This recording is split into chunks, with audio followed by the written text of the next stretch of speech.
మన తెలుగు టీవీ ప్రేక్షకులకు నమస్కారం. అంతర్జాతీయ మాతృ దినోత్సవ శుభాకాంక్షలు. ప్రతి సంవత్సరం మే నెల 2వ ఆదివారం మాతృ దినోత్సవంగా జరుపుకుంటూ ఉంటాం. ఈ డేను ప్రపంచమంతా సెలబ్రేట్ చేస్తుంది. అంటే ఈ రోజు మనకు జన్మనిచ్చిన తల్లిని ఆరాధించాలి, పూజించాలి, సంతోషపెట్టాలి అనేగా ఈ రోజుకు అర్థం. అయితే చాలామంది మేధావులు, పండితులు, అవధానులు, కొన్ని వర్గాల వారు ఈ రోజును వ్యతిరేకించడం కూడా చూస్తూ ఉన్నాం. కారణం, అమ్మకు ఒక రోజు కేటాయించడం ఏమిటి? ఆమె లేనిదే ఈ సృష్టి లేదు కదా. మన ఊపిరి ఉన్నంత వరకు ఆమెను తలవాల్సిన ధర్మం మనది, మన సంస్కృతిది కదా. మరి పాశ్చాత్య పోకడలేంటి అంటూ వారి వాదన. నిజమే, మరి వారి మాటల్లో ఎంత వాస్తవం ఉందో అదేవిధంగా ఈ రోజుకు ఒక ప్రత్యేకత కూడా ఉంది. ఒక దేశంలో ఒక తల్లి చేసిన సేవకు గుర్తుగా ఐక్యరాజ్య సమితి ఆమె పేరు మీద అంతర్జాతీయ మాతృ దినోత్సవంగా నిర్ధారించింది. ఏ దేశాల్లో ఏ సంఘటనల ఆధారంగా ఈ రోజుకు ఇంతటి పవిత్రమైన స్థానం చేకూరింది అన్న విషయాలను సింపుల్గా తెలుసుకుందాం. 17వ శతాబ్దానికి ముందు గ్రీస్ దేశంలో రియా అనే దేవతను మదర్ ఆఫ్ గాడ్స్గా భావించి ఏడాదికొకసారి ప్రత్యేక కార్యక్రమాలతో నివాళి అర్పించేవారు. 17వ శతాబ్దంలో ఇంగ్లాండ్లో తల్లులకు గౌరవంగా సంవత్సరానికి ఒక్కసారి మదరింగ్ సండేను నిర్వహించుకునేవారు. అమెరికాలో 1872లో ప్రపంచ శాంతి కోసం జాలియా వర్డ్ హోవే అనే మహిళ మదర్స్ డే జరుపుకోవాలని ప్రతిపాదించింది. ఈ ప్రతిపాదన సక్సెస్ కాలేదు. ఈమె తర్వాత అన్నా మేరీ జెర్విన్, ఒక సైనికురాలిగా మిలిటరీ ఆసుపత్రిలో ఆమె ఎంతో మందికి అనేక సంవత్సరాలు సేవలు చేశారు. మదర్ ఫ్రెండ్షిప్ డేను తల్లి సేవకు ప్రతీకగా జరుపుకోవాలని అనుకుంది ఆవిడ. కాని ఆమె కోరిక తీరలేదు. ఆమె మరణించిన తర్వాత ఆమె కుమార్తె మిస్ జెర్విన్ తన తల్లి కోరికను నెరవేర్చాలన్న తాపత్రయంతో మాతృ దినోత్సవంపై పలు సభలు, సమావేశాలు నిర్వహించి అందరినీ ఆలోచింపచేసే విధంగా చేసింది. దీంతో కొన్ని మహిళా సంఘాలు దీనిని అంగీకరించి కేవలం సంఘాలు మాత్రమే సెలబ్రేట్ చేసుకునేవారు.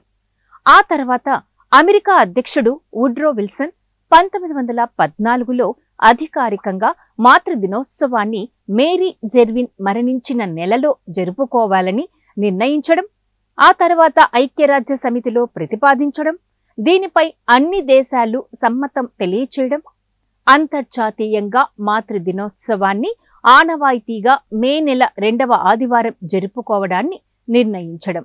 ఈ లోకంలో విలువ కట్టలేనిది ఏది అంటే అమ్మ ప్రేమ మాత్రమే. ప్రపంచమంతా కలుషితమైన తల్లి ప్రేమ మాత్రం ఎప్పటికీ స్వచ్ఛమైనది.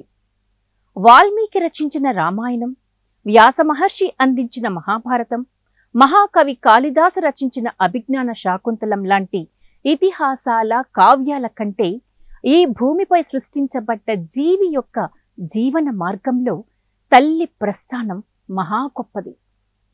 తల్లి ప్రేమ గురించి ఎవరు ఎంత చెప్పినా, ఏమి చెప్పినా గొప్పగానే అనిపిస్తుంది. అదే భావాన్ని మహాపండితులు, కవులు పద్య, కావ్య, పద కవిత్వంలో అనేకమైన రీతుల్లో ప్రస్తావించారు కూడా. ఈ సందర్భంగా తెలుగు చిత్ర పరిశ్రమలో పలువురు సినీ పాటల రచయితలు మాతృ ప్రేమ గురించి మధురమైన పాటలను చాలా అద్భుతంగా అందించారు. ఇందులో ప్రథమ స్థానం వేటూరు సుందర్రామ్మూర్తికే ఇవ్వాలి. అమ్మా రాజీనామా చిత్రం కోసం రాసిన పాట ఎవరు రాయగలరు అమ్మాను మాట కన్న కమ్మని కావ్యం. ఆహా, ఈ పాటలో చివరి చరణంలో అవతారమూర్తి అయినా అనువంతే పుడతాడు, అమ్మ పేగు పంచుకొని అంతవాడు అవుతాడు.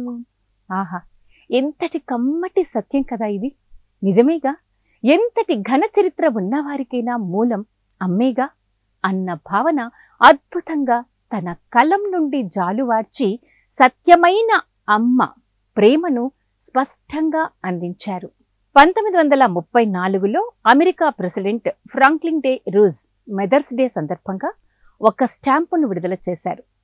మదర్స్ డే ప్రారంభమైన తొలి వేదిక గ్రాఫ్టన్స్ చర్చ్. ప్రస్తుతం ఇది తల్లుల ఆలయంగా ప్రసిద్ధికెక్కింది. ఇక సినిమా పాటలకొస్తే, పెదవే పలికిన మాటల్లోని తీయని మాటే అమ్మ.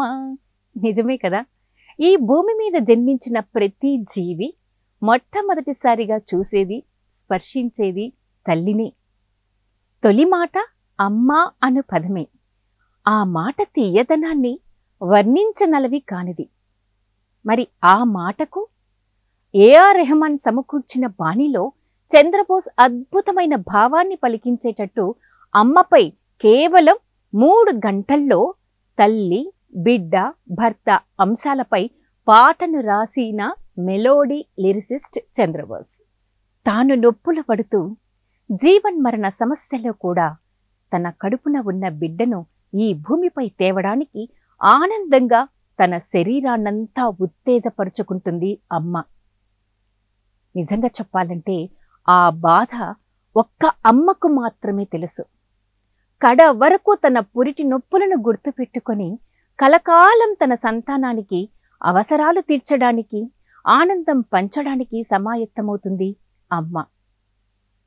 ఏఆర్ రెహమాన్ అమ్మ మనసును అక్షర రూపంలో తీసుకుని వస్తే గోపీ సుందర్ స్వరభానినిచ్చారు ఈ పాటలో. ఈ సృష్టిలో సిరి సంపదలు, సకల సౌకర్యాలు ఏవీ లేకపోయినా బతకచ్చు. కానీ అమ్మే లేకపోతే జననం లేదు, సృష్టి లేదు. త్రిమూర్తులు తల్లి ఒడిలో పవలించాలని, అమ్మ స్తన్యాన్ని గ్రోలాలన్న ఆశతో ఉండేవారని దత్తాత్రేయ పురాణం విశదీకరిస్తుంది. అంతటి మధురమైనది అమ్మ ప్రేమ. ఈ రోజు మాత్రమే అమ్మకు ప్రత్యేకం కాదు సుమా, ఇది ఒక సందర్భం మాత్రమే. తల్లిదండ్రుల విలువలు తెలుసుకుని, వారి ఆశయాలను అర్థం చేసుకుని పయనించిన నాడే అమ్మకు మనమిచ్చే గొప్ప కానుక. అమ్మను ఒక అవసరంగా కాకుండా ఒక అనురాగమూర్తిగా చూడగలిగితే ఆ ఇల్లు నందనవనమే. అమ్మ వర్ణించలేని అద్భుతం, కోవెల లేని దైవం. మాతృమూర్తులందరికీ మరొకసారి శతకోటి వందనాలతో నమస్తే.